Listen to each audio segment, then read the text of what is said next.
మనకి మహిమ కలుగునుగాక. ఈ రెండవ దిన ఉదయకాల ఉపవాస ప్రార్థనకు చేరువచ్చిన మీ అందరికీ ప్రభువైన యేసుక్రీస్తు నామములో వందనాలు. అమ్మ అందరికి వందనాలు. దేవుడు మిమ్మల్ని, మీ పిల్లల్ని, మీ కుటుంబాలను దీవించునుగాక. ఆమేన్. హల్లెలూయా, హల్లెలూయా.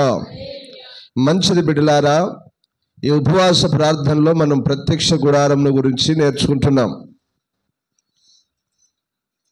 నిర్గమకాండం 25వ అధ్యాయము 8వ వాక్యం. నేను వారిలో నివసించున్నట్లు వారు నాకు పరిశుద్ధ స్థలమును నిర్మింపవలెను. ఆమేన్. 33:7. అంతటా మోషే గుడారమును తీసి, ఈ పరిశుద్ధ గుడారమును తీసి పాలెము వెలుపలికి వెళ్ళి పాలెమునకు దూరముగా దాన్ని వేసి దానికి ప్రత్యక్షపు గుడారమను పేరు పెట్టెను. ఆమేన్. హల్లెలూయా. ఆ పరిశుద్ధ స్థలము ఎందుకు ప్రత్యక్ష గుడారమైందో ఇక్కడ రాయబడింది. మీరు 32వ అధ్యాయం చేస్తే ప్రజలు మార్గము తప్పి విచ్చలవిడిగా విగ్రహమును చేసుకొని విచ్చలవిడిగా ప్రవర్తించి తాగి తిని వ్యభిచరించి పనికి మాలిన పనులు చేసినందున దేవుడు, నేను మీ మధ్యలో ఉండలేను, నేను బయట ఉంటాను బాబు, నాకు ప్రత్యక్ష గుడారం, నాకు ఈ గుడారం బయటరా అని చెప్పి ఆ పాలెము మధ్యలో ఉన్నటువంటి గుడారం ఇప్పుడు ఏమైంది? పాలెము వెలుపలికి వెళ్ళిపోయింది. మీలోనే ఉంటాను అన్నాడు దేవుడు, మీతోనే ఉంటాను అన్నాడు. అన్న దేవుడు, అమ్మో మీరు చేస్తున్న ఈ పనికి మాలిన పనులు బాగాలేవు నానా, నేను బయట ఉంటాను రా, ప్రత్యక్ష గుడారం అక్కడ పక్క బయట వేయండి, దానికి ప్రత్యక్షమైన గుడారం పెట్టండి, నేను అందులో ప్రత్యక్షం అవుతాను గనక యెహోవాను వెతికిన ప్రతి వాడు అక్కడికి వస్తాడు, మందిరానికి వస్తాడు, వాడు ప్రార్థన చేసుకుంటాడు. వాడు ప్రార్థన చేసినప్పుడు వాడు నీతిమంతుడు, పరిశుద్ధుడైతే నేను వింటాను, వారికి జవాబిస్తాను, వారిని ఆశీర్వదిస్తాను అని చెప్పాడు దేవుడు. ఆమేన్. హల్లెలూయా, హల్లెలూయా. ప్రత్యక్ష గుడారం అంటే ఏంటి అనే సంగతులు మనం నేర్చుకుంటున్నాం. ప్రత్యక్ష గుడారం అంటే ఏమనుకున్నాం నాన్న? ఎవరు ప్రత్యక్ష గుడారం అంటే ఎవరు? దేవుని ప్రజలమైన మనమే ప్రత్యక్ష గుడారం.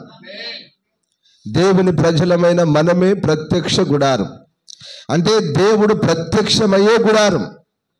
ప్రత్యక్ష గుడారం దేనికి సూచనగా ఉంది? దేవుని మందిరానికి సూచన. దేవుడు ఏమన్నాడు? మనల్ని మీరు దేవుని ఆలయమై ఉన్నారన్నాడు. అది దేవుని ఆలయమై ఉన్నారన్నాడు. దేవునికి స్తోత్రం. హల్లెలూయా. 2 కార్యాలు చేయాలి బిడ్డ, జాగ్రత్తగా గుర్తుపెట్టుకోవాలి. ప్రతి క్రైస్తవుడు, ప్రతి సేవకుడు, ఈ ప్రపంచంలో ఉన్న ప్రతి క్రైస్తవుడు, ప్రతి సేవకుడు దేవుణ్ణి ప్రత్యక్షం చేసుకోవడం మాత్రమే కాదు, అదే దేవుణ్ణి ప్రత్యక్షపరచాలి. చెప్పు గట్టిగా ఆమేనని. హల్లెలూయా. దేవుని నువ్వు ప్రత్యక్షం చేసుకోవడం కాదు, అనగా దేవుని అభిషేకమును పొందుకోవడం, దేవుని వాక్యమును పొందుకోవడం, దేవుని నీతిని, పరిశుద్ధతను పొందుకోవడం మాత్రమే కాదు, నువ్వు పొందుకున్న ప్రతిదీ కృపావరములే, కానీ ప్రతిదీ ఏదైనా కూడా దేవుని కృప చేత ఏది పొందుకుంటావో, దేవుని మహిమను, అభిషేకమును, దేన్ని వరములను దేన్ని పొందుకుంటావో దాన్ని ఈ లోకంలో ప్రత్యక్షపరచాలి. దేవుని ప్రేమను, దేవుని పరిశుద్ధతను, దేవుని నీతిని, దేవుని మహిమను, దేవుని అభిషేకమును, దేవుని వరములను ఈ లోకంలో మనం ప్రత్యక్షపరచుదము గాక. ఇది ప్రత్యక్ష గుడారం అంటే. నాడు ప్రత్యక్ష గుడారాన్ని మోసారు యాజకులు, నేడు ఆ ప్రత్యక్ష గుడారమే ఈ లోకంలో సంచరిస్తుంది. చెప్పు గట్టిగా ఆమేనని. అర్థమైందా? ఎవరా ప్రత్యక్ష గుడారం? నీవే లోకంలో సంచరిస్తున్నావు కదా. లోకం నిన్నెవరు మోయాల్సిన పని లేదు. నీవెవరిని మోస్తూ తిరగాలి? ఇప్పుడు యేసయ్యను మోస్తూ. అర్థమవుతుందా? మీరు యేసయ్యను మోస్తూ సంచరించాలి. దేవుడు అలాంటి దైవికమైన కృప అనుగ్రహించును గాక. ఆమేన్. నిర్గమకాండం 25:8 చూసుకున్నాం బిడ్డ. పరిశుద్ధ స్థలం కట్టమన్నాడు. 33:7 ఇది ప్రత్యక్ష గుడారంగా మార్చబడింది. ఎందుకు ప్రత్యక్ష గుడారంగా పాలెం వెలుపల వేయబడిందంటే, ఇజ్రాయేలు ప్రజలు పాపం చేసినందున ఆ ప్రత్యక్ష గుడారం పాలెం వెలుపల వేయబడింది. యెహోవాను వెతికిన, దేవుని వెతికిన ప్రతి వారు ఎక్కడికి వెళ్ళారు నానా? ఆ 7-8 వాక్యంలో చదివాను అక్కడే. దానికి ప్రత్యక్ష గుడారం అను పేరు పెట్టెను. యెహోవాను వెదికిన ప్రతి వాడు పాలెమునకు వెలుపలనున్న ఆ ప్రత్యక్షపు గుడారమునకు వెళ్ళుచూ వచ్చెను. అందరూ ఆమేన్ చెప్పండి. అంటే దీని అర్థమైంది నాన్న, దేవుడు కావాలన్న ప్రతివాడు. అర్థమవుతుందా? యెహోవా కావాలన్న, అనగా దేవుడు కావాలి అన్న ప్రతివాడు, యేసు ప్రభు నాకు కావాలి అన్న ప్రతివాడు ఎక్కడికి రావాలి? ప్రత్యక్ష గుడారానికి రావాలి. ఇప్పుడు ఎక్కడికి రావాలి? దేవుని మందిరానికి రావాలి. ఇదే నా బాధ అంతా. అరే ఇంట్లో పడుకొని కాదురా వెతికేది, దేవుని మందిరంలోకి వచ్చి వెతుకురా బాబు అని నా బాధ అంత ఇదే. నేను కొంచెం కఠినంగా మాట్లాడాను, గద్దించి మాట్లాడాను, కానీ బిడ్డలారా కొంచెం ఆవేశంతో మాట్లాడాను. అంతకు మించి వేరే పగ ద్వేషం ఎవరి మీద లేదు బిడ్డలారా. నిజంగా చెప్తున్నాను, పగ ద్వేషం ఈ ప్రపంచంలో ఎవరి మీద లేడు. ఎవడైనా శత్రువు మనకు ఉన్నాడంటే అపవాది అయినా సాతాను. వాడు ప్రజల్ని చెడగొడుతున్నాడు, చెరుపుతున్నాడు, పాతాళం వైపు నడిపిస్తున్నాడు. వాడే మన ప్రధాన శత్రువు, మనవడెవడు కాదు. ఈ మానవునికి జ్ఞానం లేక, ప్రభు చెప్పిన మాట సత్యం నిజం, నా ప్రజలు జ్ఞానం లేకయే చెరపట్టబడుతున్నారు అన్నాడు ప్రభు. అది సత్యం. జ్ఞానం లేదు, వివేకం లేదు, ఏది మంచో ఏది చెడో తెలియదు. దేవుడు కావాలన్నాడు, ఎక్కడికి రావాలో తెలియదు. నేను దేవుని బిడ్డని చెప్పుకుంటావు, దొంగ మాటలు, అబద్ధం, భ్రమలో ఉండి బ్రతుకుతున్నావు. వద్దు నాన్న, నేను మీ అందరికీ ప్రేమతో చెప్పేది బిడ్డలారా, అలాగొద్దు. దేవుడు కావాలనుకుంటే ఖచ్చితంగా దేవుని మందిరానికి రావాల్సిందే. హల్లెలూయా. ఒకవేళ మందిరానికి రాలేని దేశమైనా, ఆ ప్రాంతమైనా, ఆ పట్టణమైనా, ఆ ఇల్లైనా ఉంటే దేవుడు చూస్తాడు. ఆ స్థితిని కూడా దేవుడు చూస్తాడు, ఆ పరిస్థితిని కూడా దేవుడు చూస్తాడు.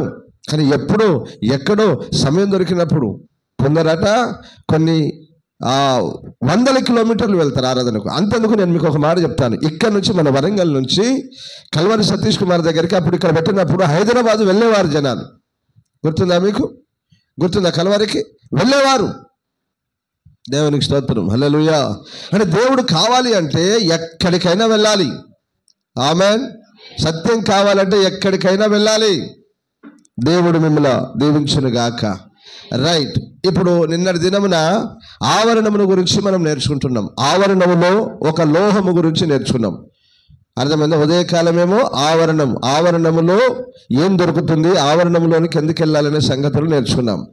అలాగనే ఆవరణాన్ని ఏర్పరిచినప్పుడు ఏమేమి వాడాడు, దేవుడు ఏమేమి వాడమన్నాడు అనేటువంటి సంగతుల్లో ఒక్క లోహం గురించి నేర్చుకున్నాం. ఏమేమి వాడమన్నాడు? వెండి, ఇత్తడి, ఇంకా తెరలు, సన్నపు నార తెరలు. అర్థమైందా? వెండి పెండబద్దలు వెండివే, కొంకులు వెండివే. ఈ ప్రత్యక్ష ఆవరణం నిలబెట్టినప్పుడు, ఆ తెరలతో నిలబడినప్పుడు, ఆ స్తంభాలు నిలబెట్టినప్పుడు, ఆ స్తంభాలు ఉన్నాయి కదా, వెండి స్తంభాలు నిలబెట్టినప్పుడు వాటికి దిమ్మలు ఉన్నాయి. కింద ఏమున్నాయి? వాటికి దిమ్మలు, చతురస్రాకారంలో. అంటే ఒక పోల్ నిలబడాలంటే ఇట్లా బేస్ ఉండాలి. ఆ బేస్ దేంతో చేయబడింది? ఇత్తడి. ఆ దిమ్మ దేంతో చేయబడింది? ఇత్తడితో చేయబడింది. ఇప్పుడు పోల్ను, వెండి పోల్ని దేనిలో దిగేయాలి? ఇత్తడిలో దిగేయాలి. ఇది ఎన్ని మూరలు ఉంటాయి మధ్యలో గ్యాప్? మర్చిపోయినరు, 5 మూరలు అని చెప్పిన. ఎన్ని మూరలు ఉంటుంది? 5 మూరలు ఉంటుంది. ఈ పెండబద్ద ఎంత ఉండాలి? 5 మూరలు. కింద పెండబద్ద ఎంత ఉండాలి? 5 మూరలు. కొంకులు, ఇలాగ కొంకులు ఉంటాయి కదా, ఇలాగ కొంకులు. ఈ కొంకులకు దారాలు వేసి మేకులు దిగ్గొట్టి కట్టారు. అర్థమవుతుందా? ఇప్పుడు నేను దాన్ని వేసి చూపెట్టలేను. ఇగో ఇక్కడ వేసింది కదా కింద, నా కింది భాగంలో ఉంది. ఈ కింది భాగంలో, నా వెనుక భాగంలో కరెక్ట్గా ఉంది కింద. అర్థమవుతుందా? దీన్ని చూడండి. మేకులు అక్కడ దిగ్గొట్టి తాడు కట్టి, మేకు దిగ్గొట్టి కట్టారు. అటొక తాడు, ఇటొక తాడు, అటొక మేకు, ఇటొక మేకు. ఎటు పడిపోదు, ఇటు గాలి వచ్చినా పడిపోద్దు, ఇటు గాలి వచ్చినా ఎటు గాలి వచ్చినా పడిపోకుండా ఆవరణాన్ని స్థిరంగా నిలబెట్టారు. దేవునికి స్తోత్రం, హల్లెలూయా. పడిపోయే ఛాన్సే లేదు. దేవుడు అలాంటిది రానివ్వడు అక్కడికి. దేవునికి మహిమ కలుగును గాక. దేవుడు నిలబెట్టింది ఏది పడిపోదు. చెప్పగట్టిగా ఆమేన్. దేవుడు నిలబెట్టిన మనుషుడైనా, దేవుడు నిలబెట్టిన ఏదైనా పడిపోడు. అది దేవుని ఆవరణం. రైట్. ఇప్పుడు వెండి దేనికి సూచన అనుకున్నాం నాన్న? విమోచనకు సూచన. యేసయ్య విమోచన. ఇప్పుడు విమోచింపబడింది ఎవరు? విమోచింపబడిన వారెవరు? విమోచించింది ఎవరు? అర్థమవుతుందా? కొంచెం చదువు లేకపోయినా పర్లేదు నాన్న, ఏం కాదు, క్యాచ్ చేయాలి. విమోచించింది యేసయ్య. విమోచించింది ఎవరు? నిన్ను. యేసయ్య. విమోచింపబడిన వారు ఎవరు? మనం. నేను, నువ్వు, ఈ ప్రపంచంలో ఉన్న ప్రతి క్రైస్తవుడు, సేవకుడు, ప్రతి ఒక్కరూ దేవుని చేత విమోచింపబడిన జనం. ఆమేన్, హల్లెలూయా. గుర్తుపెట్టుకోండి, ఆవరణము ఇద్దరిని చూపెడుతుంది. ఒకటి యేసయ్యను చూపెడుతుంది, రెండవది నిన్ను చూపెట్టుద్ది. ఇది ఒక మానవుని దేహానికి సూచనగా ఉంది. ఆవరణము, పరిశుద్ధ స్థలము, అతి పరిశుద్ధ స్థలం. అర్థమవుతుందా? ఆవరణము, పరిశుద్ధ స్థలము, అతి పరిశుద్ధ స్థలం. మానవుని యొక్క ప్రాణము, ఆత్మ, దేహం.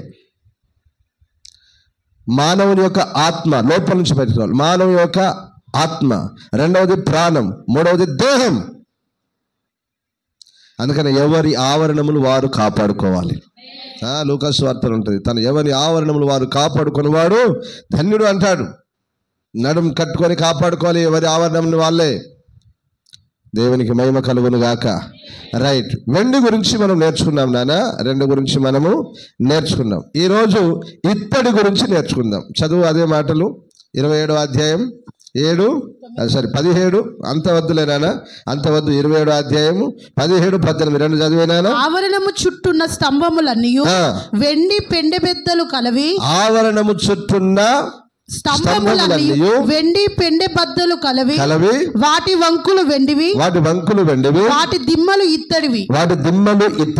ఆవరణపు పొడుగు 100 మూరలు, దాని వెడల్పు 70 మూరలు, దాని ఎత్తు 5 మూరలు. అవి పేనిన సన్న నారవి, వాటి దిమ్మలు ఇత్తడివి. మందిర సంబంధమైన సేవోపకరణములన్నీ మేకులు చూసారా? ఆవరణపు మేకులన్నీ ఇత్తడివై ఉండవలెను. అందరూ ఆమెన్ చెప్పండి. ఆమెన్, హల్లెలూయా, హల్లెలూయా. మందిర సంబంధమైన ప్రతిది ఇవి నేను ముందే చెప్తున్నాను, మళ్ళీ లోపలికి వెళ్ళిన తర్వాత చెప్పాల్సిన పని లేదు. వెండి ఇత్తడి అంటే ఏంటిదో ముందే 2 చెప్తున్నాను నాన్న. మళ్ళీ లోపలికి వెళ్ళాల్సిన ఇది ఇది ఇది ఇది అని మీరు అడిగితే మీరు తెల్ల మొఖాలు వేసేం చూడొద్దు. అర్థమవుతుందా? కంగారు పడొద్దు. క్లియర్గా చెప్తున్నాను. వెండి దేనికి సూచన? విమోచించింది ఎవరు? యేసయ్య. విమోచింపబడిన వారెవరు? మనం.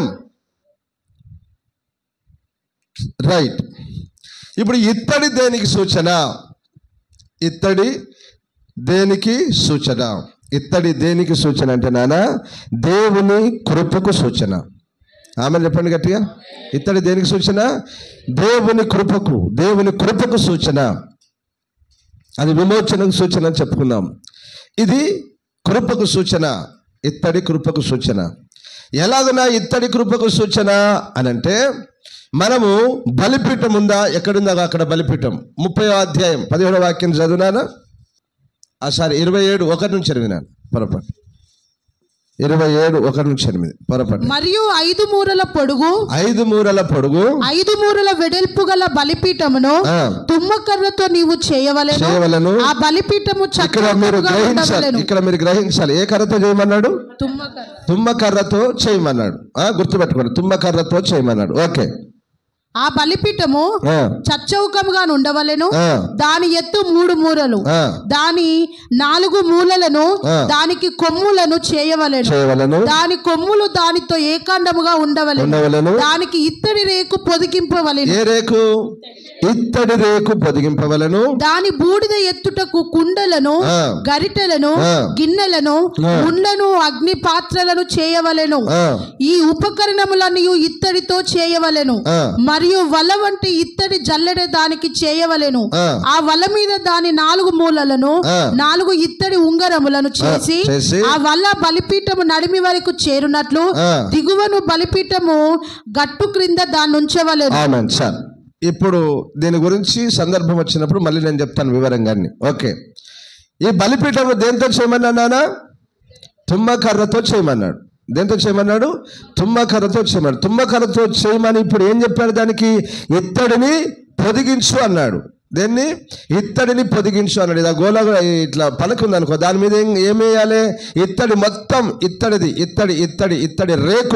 రేకు ఆ తుమ్మకర్రకు పొదిగించాలి. మొత్తం లోపల వెలుపల. రైట్, ఇప్పుడు ఇక్కడ మనం అందరం గ్రహించాల్సింది ఏంటంటే నాన్న, ఈ బలిపీఠం మీద ఏం చేయాలి మీరు చెప్పండి. బలిపీఠం మీద ఏం చేయాలి? బలిపీఠం మీద ఏం మండాలి? నిత్యము దేవుని అగ్ని మండాలి. నిత్యము దేవుని అగ్ని మండితే తుమ్మకర్ర ఉంటుందా?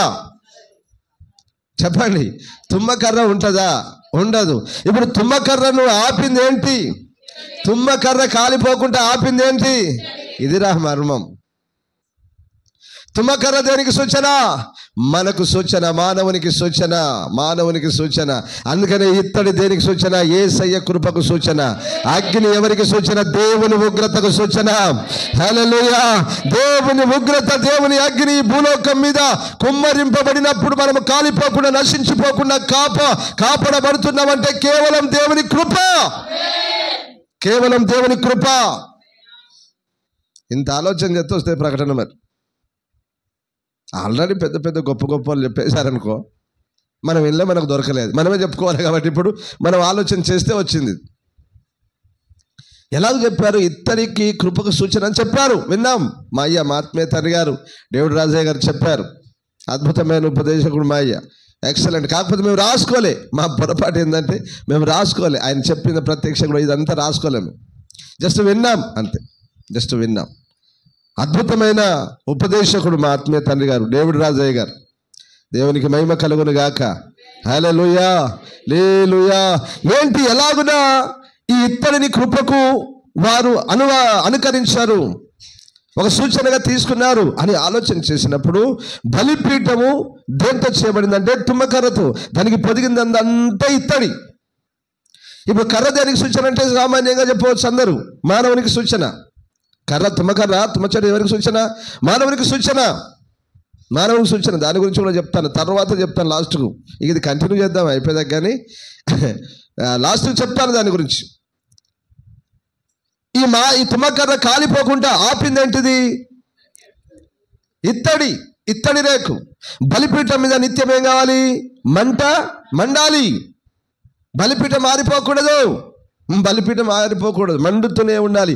బలిపీఠం మీద నిత్యము అగ్ని మండుతూనే ఉండాలి. దేవునికి స్తోత్రం. హల్లెలూయా, హల్లెలూయా. ఇప్పుడు ఈ అగ్ని మండినప్పుడు తుమ్మకర్ర కాలిపోతుంది కదా, మరి కాలిపోతుంది కదా. కాలిపోకుండా ఆపింది ఏంటంటే దేవుని కృప, ఇత్తడి. ఆమేన్. అనగా ఆయన ఉగ్రత, ఆయన అగ్ని మన మీద కుమ్మరింపబడినప్పుడు మనల్ని నాశనం కాకుండా, కాలిపోకుండా తప్పించింది యేసయ్య కృప. ఆమేన్, హల్లెలూయా, హల్లెలూయా. ఈ కృప ఏం చేసింది? ఇక కృప పొందిన వారి గురించి చెప్తే మళ్ళీ సబ్జెక్ట్ వచ్చేది ఏముండదు సార్ ఇందులో. అసలు మామూలు సబ్జెక్ట్ కాదు. నేను అందుకనే చెప్పాను, బైబుల్ అన్నా ప్రత్యక్ష గుడారం అన్నా సంవత్సరాలు చెప్పుకున్న తరగని సబ్జెక్ట్, తరగని సబ్జెక్టు. ఏదో రెండు మాటలు కట్టుకథలు కాదురా, పిట్ట కథలు కాదు చెప్పేది. కట్టుకథలపై ఆశీర్వదిస్తాడు, విడిపిస్తాడు, కన్నీళ్ళు. ఇదేనా? ఇవి చెప్పు, ఇవి చెప్పాలి సార్. ప్రజలకు ఇవన్నీ చెప్పాలి, ఉపదేశం చెప్పాలి, ప్రజల్ని సంపూర్ణతలోనికి నడిపించాలి. ఏదో రెండు కట్టుకథలు, పిట్ట కథలు చెప్పి ఈ రాత్రే ఎన్ని రాత్రులు పోయినాయి, ఎన్ని పగలు పోయినాయి. ఆశీర్వాదం లేదు, అదే దరిద్రం అడుక్కునేవారు. ఏ స్థితి కాదు సార్, ఏ స్థితి కాదు. వారు నీతిమంతులుగా, పరిశుద్ధులుగా, సంపూర్ణులుగా ఎదుగుతే గొప్ప కార్యం. ఆమేన్, హల్లెలూయా, హల్లెలూయా. ధనవంతుడు అన్నాడా పరలోకమేది? ఎవరన్నాడు? ధనవంతుడు నిశ్చయంగా పరలోకం. ఎందుకురా మరి ఆ వైపు నడిపిస్తున్నావు ప్రజల్ని? సేవకులు ఉన్నారే, గొప్ప గొప్ప వాళ్ళు ఉన్నారే. దేవుడు నిన్ను దీవిస్తాడు, ఆశీర్వదిస్తాడు. ఈ రాత్రి ఎన్నో రాత్రులు పోయినాయి, ఎప్పటి చెప్పే అనుగుణంగా ఉన్నది అందరికీ. అంతేనా? తెల్లారు లేస్తే మనోళ్ళంతా వీళ్ళు ఇస్తారా వాళ్ళు ఇస్తారా అని చిట్టుకు పరిగెత్తడే. అలాంటి పరిస్థితులు ఉన్నాయి. నథింగ్ డూయింగ్ నాన్న, అలాంటిది ఏం కాదు బిడ్లారా. మొదటగా దేవుని రాజ్యంలో నీతిని వెతకండి, అన్ని నా దేవుడు మీకు ఇస్తాడు. ఆమేన్, హల్లెలూయా. సిద్ధపడు దేవుని రాజ్యం కొరకు, దేవుని నీతి, దేవుని రాజ్యం కొరకు సిద్ధపడు. దేవునికి మహిమ కలుగును గాక. రైట్. ఇతడంటే ఏంటిది నాన్న? దేవుని కృప, దేవుని కృప. ఈ కృప మానవుని ఎడల ఏం చేసింది? ఇది నేర్చుకుందాం మనం. కృపగల దైవజనులు ఉన్నారు, కృప కలిగినటువంటి గొప్ప గొప్ప వారు ఉన్నారు. ఈ కృప మానవుని ఏం చేసింది? ప్రత్యక్ష గుడారం అంటే మనం అనుకున్నాం కదా నాన్న, ప్రత్యక్ష గుడారం అంటే మనం అనుకున్నాం కదా.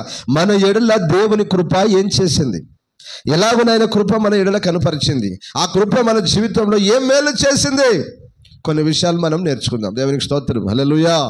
ఎఫెసీయులకు రాసిన పత్రిక 2వ అధ్యాయం 8వ వాక్యం. మీరు విశ్వాసము ద్వారా కృపచేతనే రక్షింపబడి ఉన్నారు. ఇది మీ వలన కలిగినది కాదు. అందరూ గట్టిగా చెప్పండి ఆమేన్. ఇది దేవుని వరమే. ఇప్పుడు ఈ కొద్ది మంది అయినా మీరు ఇక్కడ రక్షింపబడ్డారు కదా అమ్మా తల్లి, ఈ కొద్ది మంది అయినా మీరు ఇక్కడ రక్షింపబడి ఇదిగో దేవుని మందిరానికి వచ్చారు కదా, ఇది ప్రభు అంటాడు ఇది మీ వలన కలిగింది కాదు, దేవుని వరము చేతనే, దేవుని కృప చేతనే మీరు రక్షింపబడి దేవుని మందిరంలోనికి వచ్చారు. హల్లెలూయా, హల్లెలూయా. నేను నీతిమంతుణ్ణి, నా క్రియలు నీతి క్రియలు, నేను గొప్పవారని చెప్పుకొనుచున్నావు క్రైస్తవులారా, సేవకులారా. ఇది మీ వల్ల కలిగింది కాదు సార్, ఇది మీ వల్ల జరిగిన కార్యము కాదు, కనుక అతిశయపడకు, అతిశయించకు. నేను నీతిమంతుని, నేను పరిశుద్ధుడని అతిశయించకు. అద్భుతమైన మాట చెప్పాను మీకు. నేను ఇద్దరు దేవాలయంలోనికి వెళ్ళారు. ఒకడెవడు సుంకరి, ఒకడు పరిసయుడు. సుంకరి అంటే పాపి, పరిసయుడు అంటే ధర్మశాస్త్రోపదేశకుడు. మందిరంలోకి వెళ్ళి సార్ ప్రార్థన చేస్తున్న, ప్రభువా ఈ సుంకరి వలె, ఈ పాపి వలె నన్ను ఉంచినందుకు స్తోత్రం. నేను నిన్ను సేవించినట్లు, ఆరాధించినట్లు నన్ను ఏర్పాటు చేసుకున్నావు.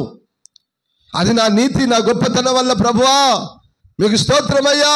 వాడు పాపి, వాడు తాగుబోతాడు, వాడు దొంగ, వాడు తిరుగు, వాడు పనికి వెళ్ళాడు ప్రభువా, నేను పరిశుద్ధుని అని మందిరంలోకి పోయి ఏం చేస్తున్నాడు సార్? డప్పు కొట్టుకుంటున్నాడు. దేవుని దగ్గర డప్పు కొట్టుకుంటున్నాడు. వాడేమని ప్రార్థన చేస్తున్నాడు? వానికి ఏమొచ్చింది? పశ్చాత్తాపం వచ్చింది. వానికి పశ్చాత్తాపం వచ్చింది. వాడు తాగుబోతాడో, తిరుగుబోతాడో, దొంగ ఎవడో సార్, వాడికి పశ్చాత్తాపం వచ్చి వాడు అంటున్నాడు, ప్రభువా దేవా నీ దేవాలయం వైపు కన్నులెత్తుటకై నాకు ధైర్యం ఏమీ లేదు, పాపిని ప్రభువా, పాపిని బయట వాడు ఏడుస్తున్నాడు. అప్పుడు దేవుడు ఇద్దరిని చూసి, రేయ్ నేను నిన్ను రక్షించిన మాట వాస్తవమే, కానీ ఇంత డప్పు కొట్టుకుంటున్నావేంట్రా? ఓ నేను నీతిమంతుడు, నేను పరిశుద్ధ, ఎందుకురా ఇదంతా? బజాయ్ నాడురా బయటకెళ్ళు. అరే నీకు మారు మనసు వచ్చిందా? అయ్యా వచ్చిందయ్యా. పాపిని ఒప్పుకుంటున్నాయా, లోపలరా అన్నాడు. దేవునికి మహిమ కలుగును గాక. అది మన దేవుడు. అంత గొప్ప దేవుడు. ఎంతటి పాపినైనా ప్రేమించి రక్షించగలిగిన వాడు మన యేసయ్య. హల్లెలూయా, హల్లెలూయా. యావత్ ప్రపంచంలో ఉన్న ప్రజలారా, సేవకులారా, మీరందరూ గుర్తుంచుకోవాల్సిన విషయం నానా, ఎవరు అతిశయించనికి వీరులేదు, ఎవరు గర్వించనికి వీరులేదు.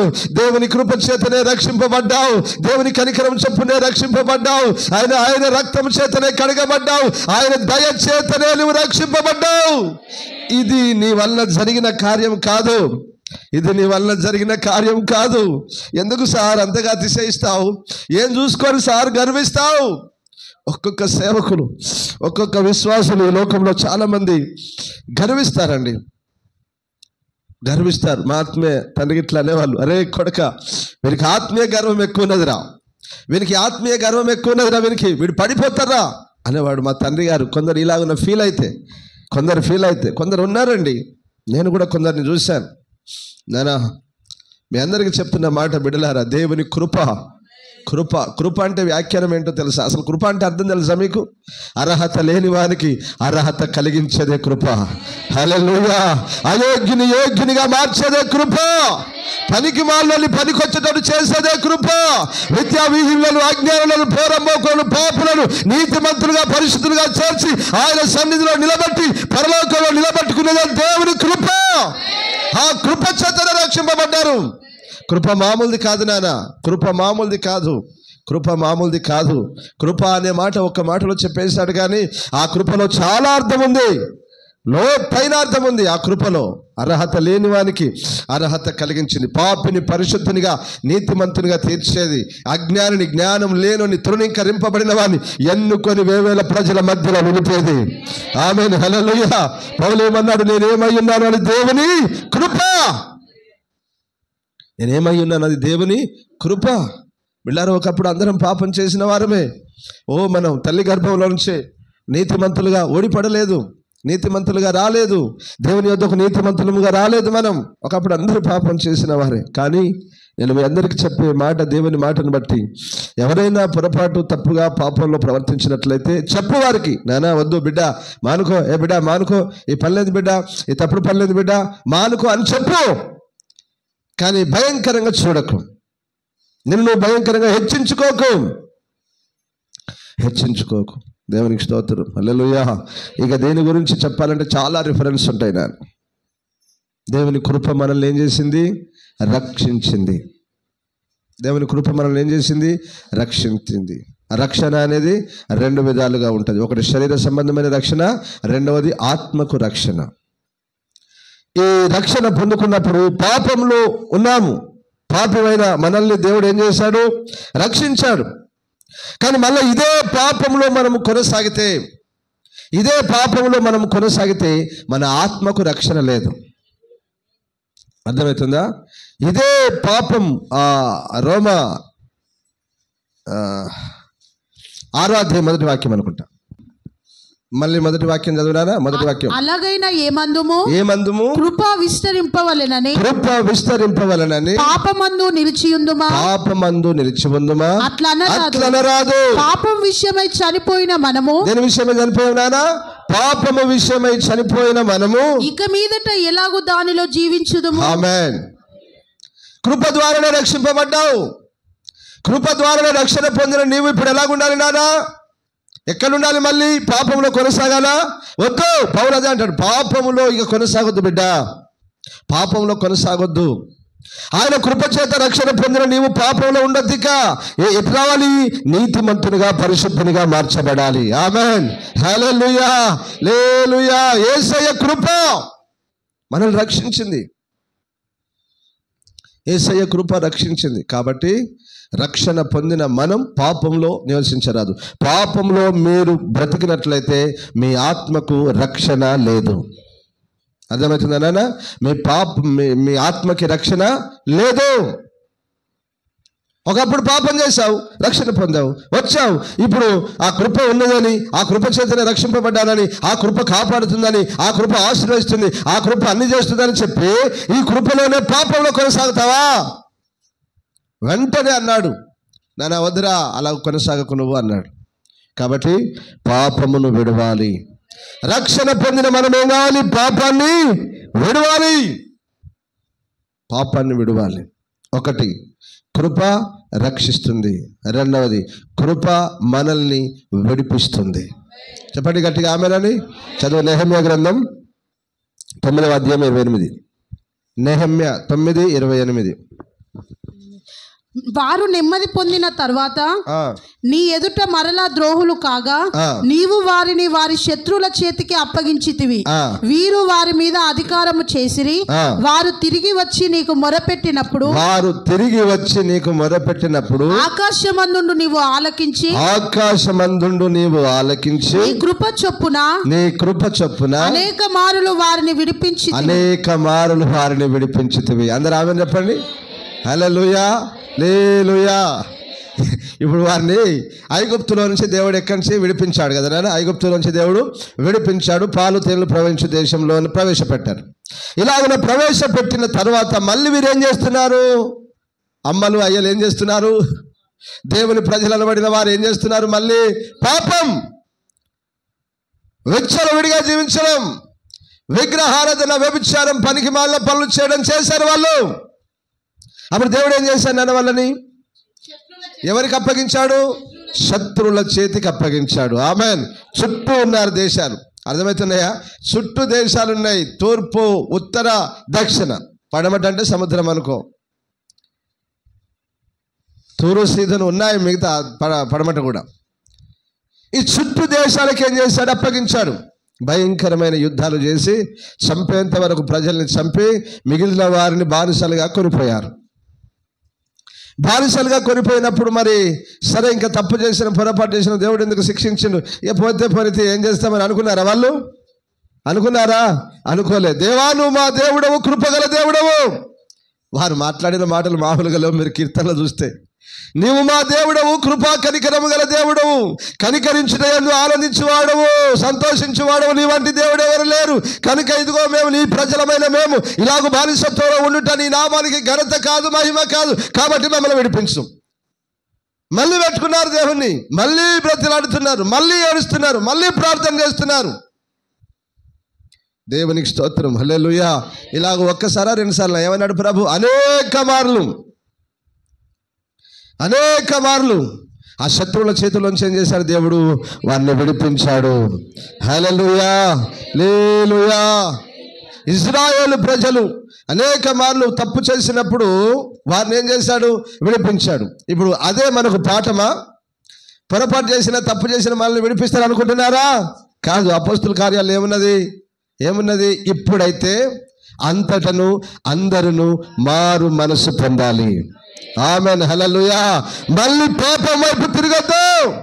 కుక్క కక్కి తన వాంతికి తిరిగినట్టు, కడగబడిన పంది బురదలో తొర్లినట్టు మనం తిరగద్దు.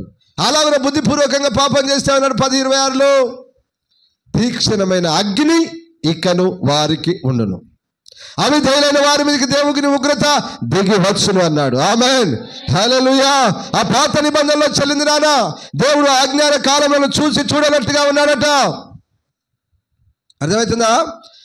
అజ్ఞాన కాలంలో దేవుడు చూసి చూడనట్టుగా ఉన్నాడు. ఇప్పుడైతే అంతటను ఒక దేశం అని కాదు అమ్మా, అర్థమవుతుందా? ఒక్క దేశం అని కాదు, ఒక్క రాష్ట్రం అని కాదు, ఒక్క ప్రజ అని కాదు, యావత్ ప్రపంచంలో ఉన్న ప్రజలందరూ అంతటను అందరూ మారు మనసు పొందాలి. హల్లెలూయా, హల్లెలూయా. ఈ మనసు మాటికి తిరగద్దు. లోకం వైపు, పాపం వైపు తిరగద్దు. ఒకటి, దేవుని కృప ఏం చేస్తుంది నాన్న? మనల్ని విడిపిస్తుంది. దేవుని కృప ఒకటి రక్షిస్తుంది. రెండవదిగా దేవుని కృప ఏం చేస్తుంది? మనల్ని విడిపిస్తుంది. ఇదే దేవుని కృప మూడవదిగా మనల్ని బలపరుస్తుంది. చదవండి కీర్తనల గ్రంథం 94:18. నా కాలు జారెనని నేను అనుకొనగా యెహోవా నీ కృప నన్ను బలపరచుచున్నది. అందరూ ఆమేన్ చెప్పండి గట్టిగా. హల్లెలూయా, హల్లెలూయా. నా కాలు జారింది, నేను తప్పులో పడిపోయాను, నేను పాపంలో పడిపోవటకు సిద్ధంగా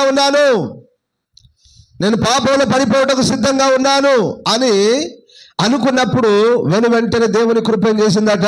అలాగున్న వచ్చి కొడుకా జారిపోకురా అని నిలబెట్టిందట, బలపరిచిందట. నువ్వు తప్పు మార్గంలో వెళ్తున్నావు నానా, తప్పుడు మాటలు మాట్లాడుతున్నావు, తప్పుడు జీవితం చేస్తున్నావు కనుక వద్దు నాన్న, అది మనకు తగదు. ఇదిగో మీరు పాపం చేయొద్దు, తప్పు చేయొద్దని దేవుని వాక్యం సెలవిస్తుంది కాబట్టి ఈ వాక్యానుసారంగా బ్రతకండి. ఆమేన్, హల్లెలూయా, హల్లెలూయా. ప్రతి మానవుని కృప బలపరుస్తుంది. కృంగిన స్థితిలో ఉన్నప్పుడు అమ్మా, కృంగిన స్థితిలో ఉన్నప్పుడు, కష్టాలలో ఉన్నప్పుడు, బాధల్లో ఉన్నప్పుడు, ఎంతేనా నా బ్రతుకు, ఇక నేను ముందుకు కొనసాగలేనా, దేవుడు నన్ను ఆశీర్వదించడా, దేవుడు నన్ను విడిపించడా, నా జీవితంలో దేవుడు గొప్ప కార్యాలు చేయడా అని నువ్వు కృంగిపోతున్నప్పుడు దేవుని కృప నిన్ను బలపరుస్తుంది. ఆమేన్, హల్లెలూయా. ఏమని బలపరుస్తుంది? నేను ఉన్నాను బిడ్డా, నేను ఉన్నాను నీకు, నేను నీకు తోడుగా ఉన్నాను, నేను నీ ఏడల సమస్త కార్యాలు చేస్తాను, నేను ఆశీర్వదిస్తాను, అద్భుతాలు నీ జీవితంలో చేస్తాను.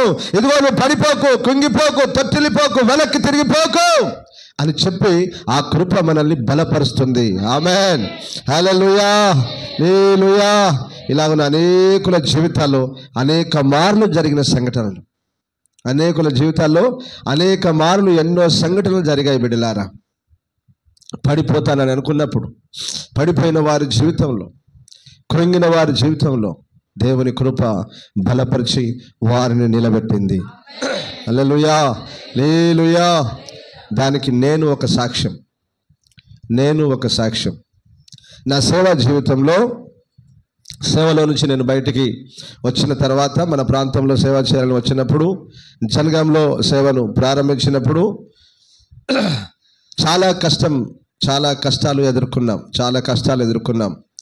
మా అమ్మగారికి అనారోగ్యం వచ్చింది, బాగులేదు, పరిస్థితులు బాగులేవు. ఆర్థికం ఒక పక్క, అనారోగ్య పరిస్థితులు మరొక పక్క. నేను ఒకరోజు ఇక సేవే చేయను. సేవకుల సదస్సులు మాకు ఫిబ్రవరిలో ఉంటాయి. 2011 ఫిబ్రవరిలో జీడిమెట్లలో మాకు సేవకుల సదస్సు జరుగుతుంది. మా ఆత్మీయ తండ్రి డేవిడ్ రాజయ్య గారు మాకు 4 రోజుల సేవకుల సదస్సు నిర్వహించేవారు. అప్పుడు అనేక దైవజనులను పిలిచి వాక్యం చెప్పించేవాడు. అయ్యా చెప్పేవాడు, అనేకులను పిలిచి చెప్పించేవాడు. అయితే ఆ క్రమంలో ఇది చివరి సేవకుల సదస్సు నా జీవితంలో.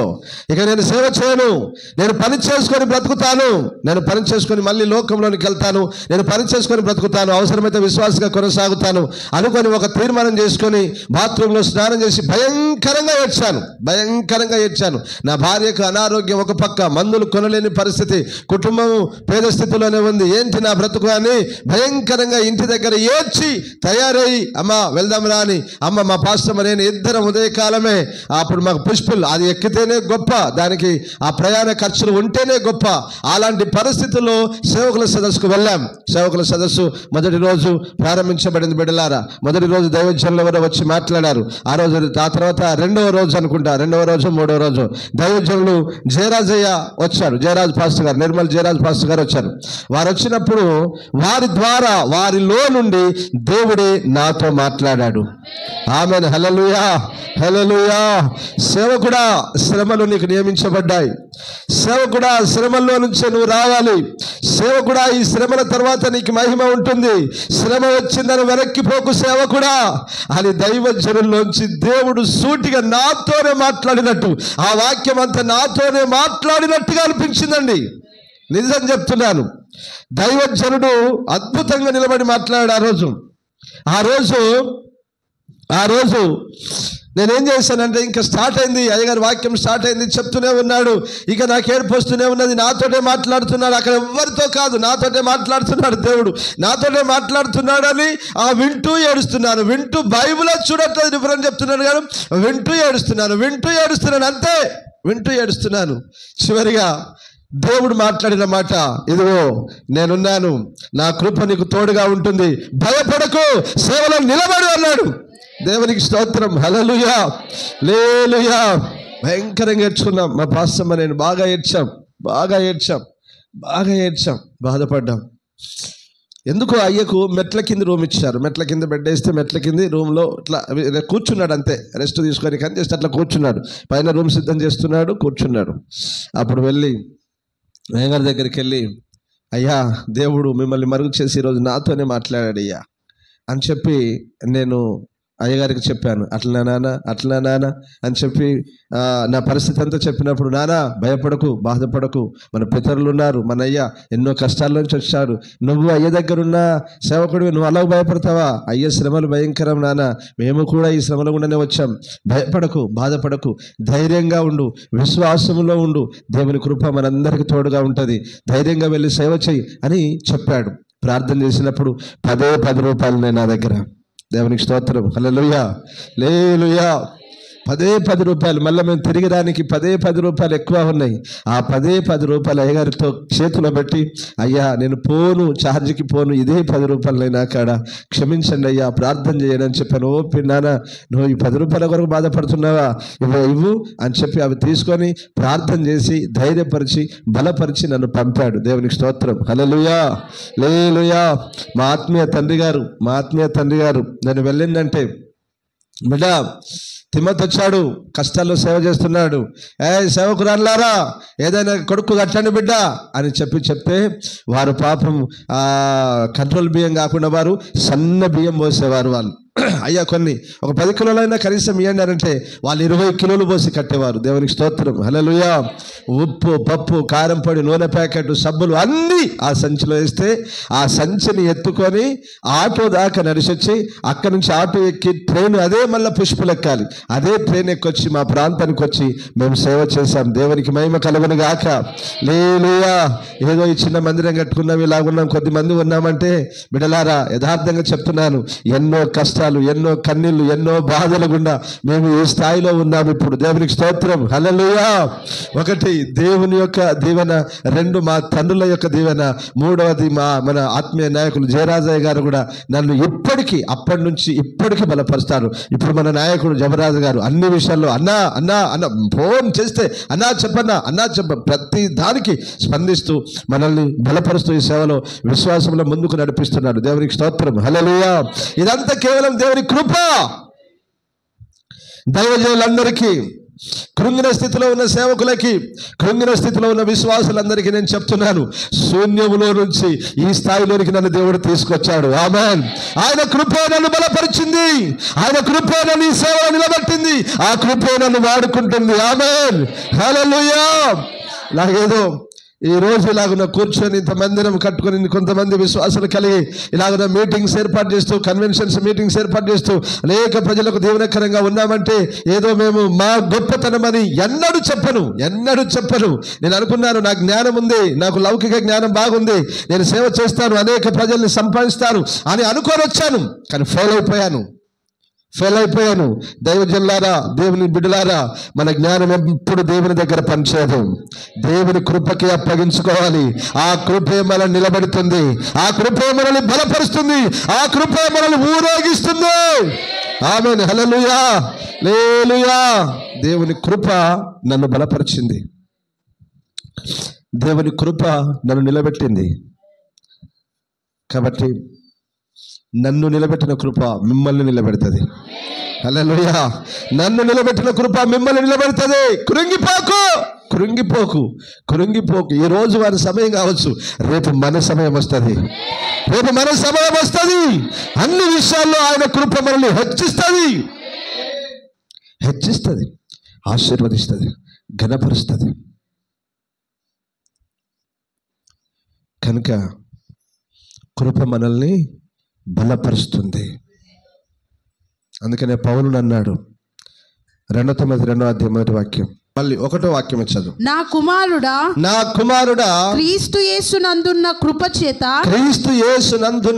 చేత బలవంతుడవు కమ్ము. ఆమేన్. నా కుమార్తె, నా కుమారుడా, క్రీస్తు యేసునందున్న కృప చేత బలవంతుడవు కా. ఆ కృప నిన్ను బలపరుస్తుంది. ఆ కృప నిన్ను నిలబెడుతుంది. హల్లెలూయా. హల్లెలూయా. అనేకుల ఎదుట నిలబెడుతుంది. ఆ కృప అనేకుల ఎదుట నిలబెడుతుంది. బిడ్డలారా, కృప మనల్ని బలపరుస్తుంది, బలాన్ని ఇస్తుంది, నిలబెడుతుంది. కాబట్టి ఎవరు కృంగిపోవద్దు. ఆర్థిక సమస్యలు, అప్పులు, ఇరుకులు, ఇబ్బందులు, రోగాలు, వ్యాధులు ఈరోజు ఉంటాయి కావచ్చు, కానీ ఇవి ఎప్పుడు ఎల్లకాలం ఉండయి. దేవుని నమ్మిన ప్రజలకి ఇవి ఎల్లకాలం ఉండయి. ఆయన కృప మనల్ని విడిపిస్తుంది. ఆ కృప మనల్ని విడిపిస్తుంది, శత్రు చేతుల్లోంచి మనల్ని విడిపిస్తుంది, రోగాలు, వ్యాధుల్లోంచి మనల్ని విడిపిస్తుంది, బలపరుస్తుంది. ఈరోజు యథార్థంగా దేవుని సన్నిధిలో నిలబడి చెప్తున్నాను, ఆ కృప లేకపోతే, ఆ కృప గనుక మమ్మల్ని బలపరచకపోతే సేవలో ఉండేవారమే కాదు బిడ్డలారా. అందుకనే నేను మరొక మారు చెప్తున్నాను, నన్ను నిలబెట్టిన కృప మిమ్మల్ని నిలబెడుతుంది, బలపరుస్తుంది. ఆ కృప ఇంకా ఏం చేస్తుందంటే మనుషుల్ని ఆశీర్వదిస్తుంది. దేవుని కృప మనల్ని ఏం చేస్తుందంటే ఆశీర్వదిస్తుంది. 2 సమయంలో చూడండి, 7వ అధ్యాయం. యెహోవా నా ప్రభువా, మేలు దయచేయుదునని నీవు నీ దాసుడినైన నాకు సెలవిచ్చుచున్నావే. నీవు దేవుడవు గనుక నీ మాట సత్యము. దయచేసి నీ దాసుడనైన నా కుటుంబము నిత్యము నీ సన్నిధిని ఉండునట్లుగా దానిని ఆశీర్వదించుము. యెహోవా నా ప్రభువా, నీవు సెలవిచ్చి ఉన్నావు. నీ ఆశీర్వాదము నొంది నా కుటుంబము నిత్యము ఆశీర్వదింపబడును గాక. ఆమేన్. హల్లెలూయా. ఈ కృప దావీదు ఎడల ఏం చూసిందంటే దావీదు కుటుంబాన్ని నిత్యము దేవుని సన్నిధిలో ఆశీర్వదించింది. ఆమేన్. హల్లెలూయా. హల్లెలూయా. కృప ఏం చేస్తుందంటే ఆశీర్వదిస్తుంది. కృప ఏం చేస్తుంది నాన్న? మనల్ని ఏం చేస్తుంది? కృప ఆశీర్వదిస్తుంది, రక్షిస్తుంది, విడిపిస్తుంది, బలపరుస్తుంది, ఆశీర్వదిస్తుంది. దేవునికి మహిమ కలుగును గాక. హల్లెలూయా. హల్లెలూయా. రైట్. నాలుగవదిగా ఇంకా ఏం చేస్తుంది? ఇప్పుడు నన్ను చూడండి, ఇంకా నన్ను చూడండి. ఇప్పుడు చదువు నాన్న, అపోస్తుల కార్యాలు 6వ అధ్యాయం 8వ వాక్యం. 6:8. స్టెఫెను కృపతోను బలముతోను నిండినవాడై ప్రజల మధ్య మహత్కార్యములను గొప్ప సూచక క్రియలను చేయుచుండెను. 107వ కీర్తన 8వ వాక్యం. ఆయన కృపను బట్టి నరులకు ఆయన చేయు ఆశ్చర్య కార్యములను బట్టి వారు యెహోవాకు కృతజ్ఞతాస్తుతులు చెల్లించుదురు గాక. ఆమేన్. హల్లెలూయా. ఆయన కృపను బట్టి, ఆ కృపయే నరులకు చేయు ఆశ్చర్య కార్యములను బట్టి వారు యెహోవాకు కృతజ్ఞతాస్తుతులు చెల్లించుదురు గాక. హల్లెలూయా. ఇప్పుడు ఇక్కడ బైబిల్లో మనం చూస్తే అపోస్తుల కార్యాలు 6:8లో చూస్తే అపోస్తుడైన స్టెఫెను దేని చేత నిండుకున్నాడు నాన్న? దేవుని కృప చేత నిండుకున్నాడు. దేవుని బలం చేత నిండుకున్నాడు. దేవుని అభిషేకం చేత నిండుకున్నాడు. ఈ నిండుకున్నటువంటి దైవజనుడు ఏం చేస్తున్నాడు? ఇప్పుడు ప్రజల మధ్యలో అద్భుతములు ఆశ్చర్య కార్యములు జరిగిస్తున్నాడు. హల్లెలూయా. కృపగల దైవజనుడు. ఎవరైనా కృపగల దైవజనుడు. కృపగల దైవజనుల ద్వారానే అద్భుతాలు ఆశ్చర్య కార్యాలు జరుగుతాయి. ఆమేన్. హల్లెలూయా. ఎందుకంటే కృపకు మూలమైంది ఏంటిది నాన్న? దేవుని ఆత్మ. కృపకు మూలమైంది ఏంటిది? దేవుని ఆత్మ. ఈ కృప ఎవరి ద్వారా వచ్చింది ఈ లోకంలోనికి? యోహాను సువార్త 1వ అధ్యాయం 16-17 వాక్యాలు. యోహాను సువార్త 1వ అధ్యాయం 16-17 వాక్యాలు. ఆయన పరిపూర్ణతలో నుండి మనమందరము కృప వెంబడి కృపను పొందితిమి. ధర్మశాస్త్రము మోషే ద్వారా అనుగ్రహింపబడెను. కృపయు సత్యమును యేసుక్రీస్తు ద్వారా కలిగెను. అందరూ ఆమేన్ చెప్పండి గట్టిగా. హల్లెలూయా. యేసయ్య ద్వారా ఈ యేసయ్య ద్వారా కృప ఈ లోకంలోనికి వచ్చింది. ఆయన ద్వారానే కృపను పొందుకొని ఈ కృప ద్వారానే మనమందరం రక్షింపబడుచున్నాం, విడిపించబడుతున్నాం, బలపరచబడుతున్నాం, ఆశీర్వదింపబడుతున్నాం, అద్భుతాలు ఆశ్చర్య కార్యాలు సూచక క్రియలు జరిగిస్తున్నాం. ఇది కృప. అసలు ఎంత సబ్జెక్ట్ చెప్పుకున్నా ఒడవదండి. ఎన్ని చెప్పినా ఒడవై, ఎంత చెప్పినా ఒడవని సబ్జెక్టు. కొన్నే మీకు అట్లా తీసి చెప్తున్నాం. కొన్నే కృప ఆశీర్వదిస్తుందనే విషయాన్ని నేను మర్చిపోయాను. దేవుడు ఇప్పుడు ఇక్కడ కూర్చుంటే జ్ఞాపకం చేస్తున్నాడు. దావీదు దేవుని కృప పొందినవాడు. నీవు నా ఎడలో ఎంతగా అగుపరిచిన కృప కొరకై నేను ఏం చేయగలను ప్రభువా అంటాడు. అని ఈ మాట అంటాడు. వేరొక చోట రాయబడింది ఆ మాట. నేను చదివాను, దినవృత్తాంతాల గ్రంథంలో ఉంటుంది. అది సమయంలో లేకపోతే దినవృత్తాంతాల గ్రంథంలో ఉంటుంది అది ఆ మాట. నీవు నా ఎడల కనుపరిచిన నీ కృపను బట్టి నీవు నన్ను ఆశీర్వదిస్తున్నావు. నిత్యము నా కుటుంబము నీ సన్నిధిలో ఉండి నిత్యము అది ఆశీర్వదింపబడును గాక అంటాడు. ఆమేన్. ఇంతగా మేలు చేస్తానన్నావు, నేనేం చేయగలనయ్యా? అద్భుతమ మాటలు. ఆయన దేవుణ్ణి అడిగే తీరు అద్భుతం, దేవుణ్ణి అడిగే విధానం అద్భుతం, దేవుని ద్వారా కృప పొందుకునే అద్భుతం. తెల్లారు లేస్తే కృప, ఉదయంలో నీ కృప, మధ్యాహ్నం నీ కృప, సాయంకాలం నీ కృప. కృప కృప కృప కృప కొరకు కనిపెట్టాడని మనకే చెప్తాడు ఆయన. కృప కృప కృప. ఆ కృప యేసయ్య ద్వారా ఈ లోకంలోనికి వచ్చింది. దేవునికి స్తోత్రం. హల్లెలూయా. ఇప్పుడు యేసయ్య ఈ కృప ఏం చేస్తుంది? అద్భుతాలు ఆశ్చర్య కార్యాలు సూచక క్రియలు జరిగిస్తుంది. ఆమేన్. ఈ కృపకు మూలమైంది ఏంటిది? దేవుని ఆత్మ. దేవుని ఆత్మ ద్వారా మనం ఏం పొందుకుంటున్నాం ఈ లోకంలో? కృపావరములు. 9 విధములైన కృపావరములు పొందుకుంటున్నాం. అందులో ఒకటి అద్భుతములు ఆశ్చర్య కార్యములు సూచక క్రియలు చేయు కృప. హల్లెలూయా. అదొక వరం. దానికి ఎందుకు సార్ పెద్దగా బాధపడాల్సింది? అందరికి తెలిసిందే కదా. 1 కొరింథీ 12వ అధ్యాయం 4వ వాక్యం నుంచి కృపావరాలు రాయబడ్డాయి కదా. ఆ కృపావరంలో ఒక్కొక్కటి ఆ కృపావరంలో ఒక్కొక్కటి. ఒకటి అద్భుతములు ఆశ్చర్య కార్యాలు చేసే కృప. అదొక కృప. దేవునికి మహిమ కలుగును గాక. హల్లెలూయా. ఏం చేస్తుంది కృప? అద్భుతాలు ఆశ్చర్య కార్యాలు జరిగిస్తుంది. నీ జీవితంలో అద్భుతాలు ఆశ్చర్య కార్యాలు సూచక క్రియలు జరగాలంటే నువ్వేం పొందుకోవాలి? చెప్పండి, మీరు ఏం పొందుకోవాలి? దేవుని కృప పొందుకోవాలి. దేవుని కృప ఎవరి మీదకి వస్తుందో తెలుసా? పోనీ ఇది తెలియదు చాలామందికి. ఇది తెలియదు నాన్న. దేవుని కృప ఎవరి మీదకి వస్తుందో చాలామందికి తెలియదు చాలామందికి. ఒక రెండు మాటలు చెప్తాను.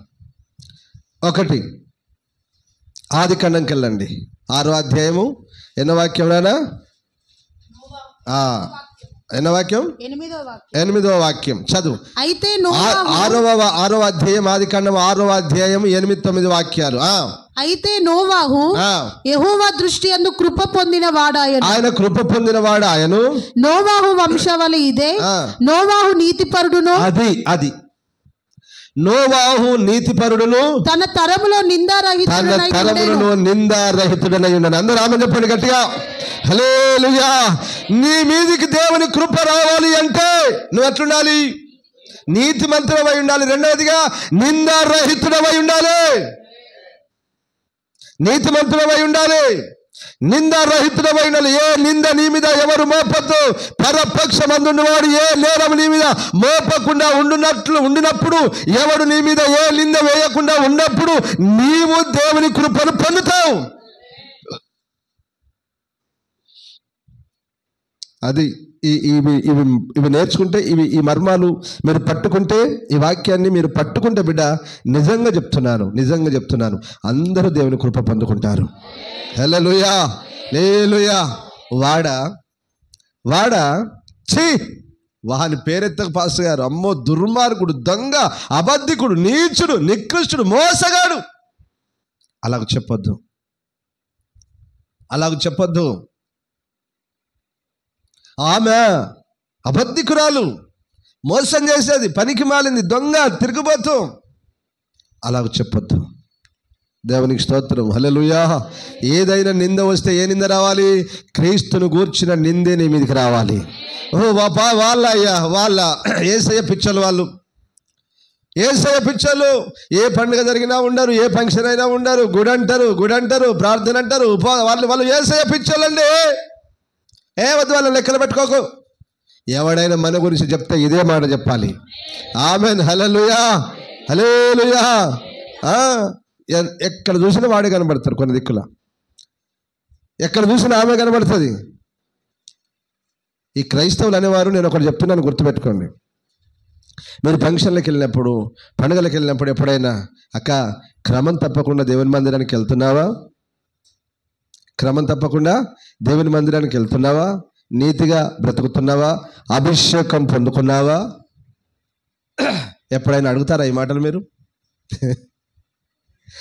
అక్క, అబ్బా ఎన్ని రోజులకు కనబడ్డావు అక్క, పిల్లలు బాగున్నారా, బావ బాగున్నాడా, అత్త బాగున్నదా, మా బాగున్నాడా, ఈ పక్కడు బాగున్నాడా? ఇదే గోల. ఆత్మీయులు అడగాల్సింది ఏంటిరా? పౌలు ఏమడిగిన? మీరు విశ్వసించినప్పుడు, 19లో అన్నాడు అపోస్తలుల కార్యాలు, మీరు విశ్వసించినప్పుడు దేని పొందుతారా?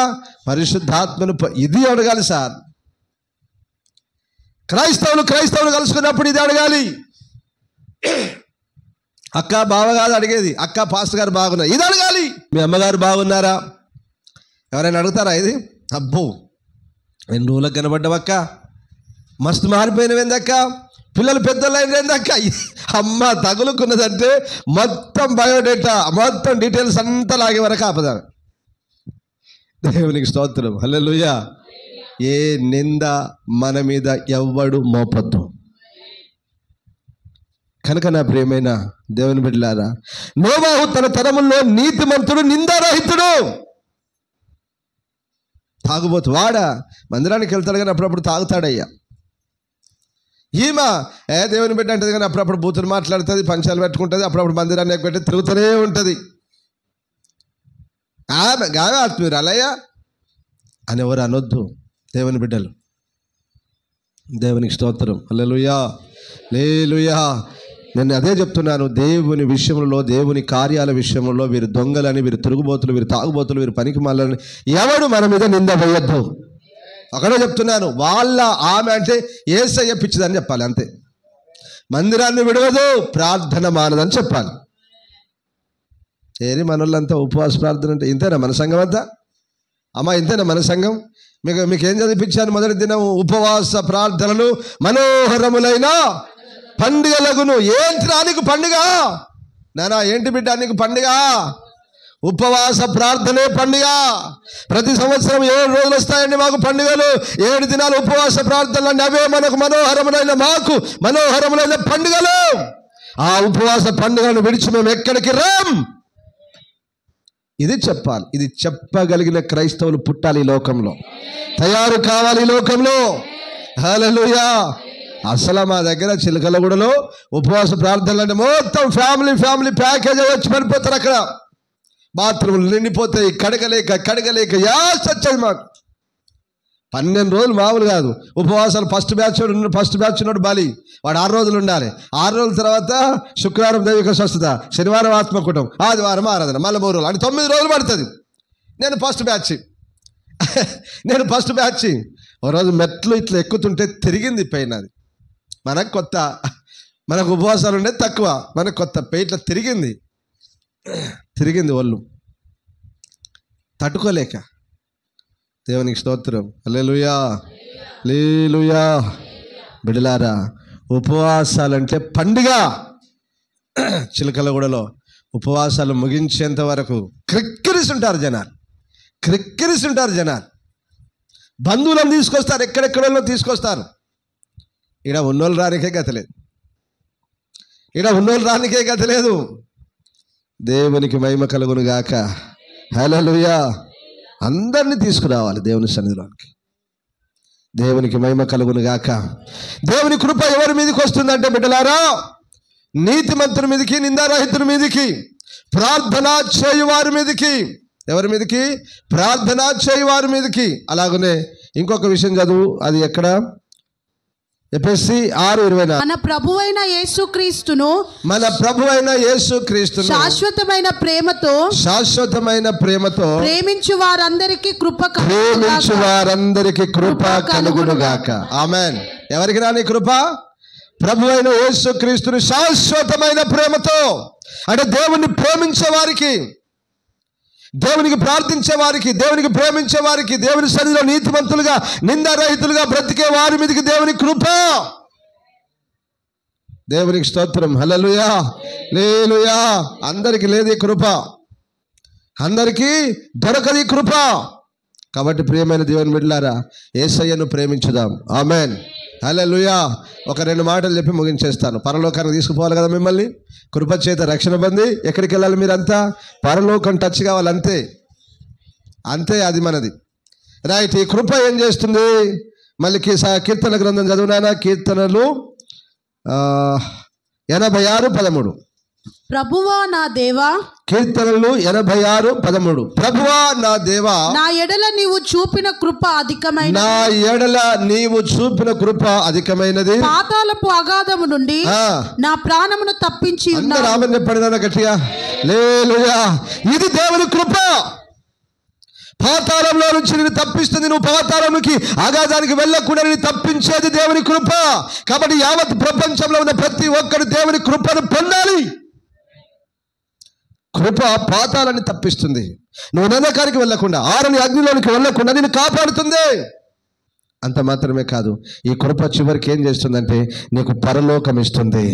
చదువు హెబ్రీ పత్రిక 12:28. అందువలన మనము నిశ్చలమైన రాజ్యమును పొంది. అది నిశ్చలమైన రాజ్యం అంటే ఎన్నడూ చలించని రాజ్యము. ఆ రాజ్యమే పరలోక రాజ్యం. ఆమేన్. నిశ్చలమైన రాజ్యమును పొంది దైవ కృప కలిగి ఉందాము. ఆ కృప కలిగి వినయ భయభక్తులతో దేవునికి ప్రీతికరమైన సేవ చేయదము. ఆమేన్. మళ్ళీ ఈ వాక్యాన్ని ఇట్నుంచాడు చదువుకోవాలి. మీరంతా ఇట్నుంచాడు చదువుకోవాలి, కింద నుంచి పైకి. ఇప్పుడు దేవుని కృప పొంది దేవుని యందు వినయ భయభక్తులతో సేవించిన వారికి పైన చెప్పబడింది ఏంటిది? నిశ్చలమైన రాజ్యం. అదే పరలోక రాజ్యం దొరుకుతుంది. హల్లెలూయా. దేవుని కృప నీకు పరలోక రాజ్యాన్ని ఇస్తుంది. కాబట్టి ఆ కృప పొందు, ఆ కృపలో నిలబడు, ఆ కృప కొరకు ఎన్ని బాధలైనా అనుభవించు. దేవుని కృప మీరందరూ పొందుదురుగాక. రైట్. ఇప్పుడు చెప్పండి, ఇత్తడి దేనికి సూచన?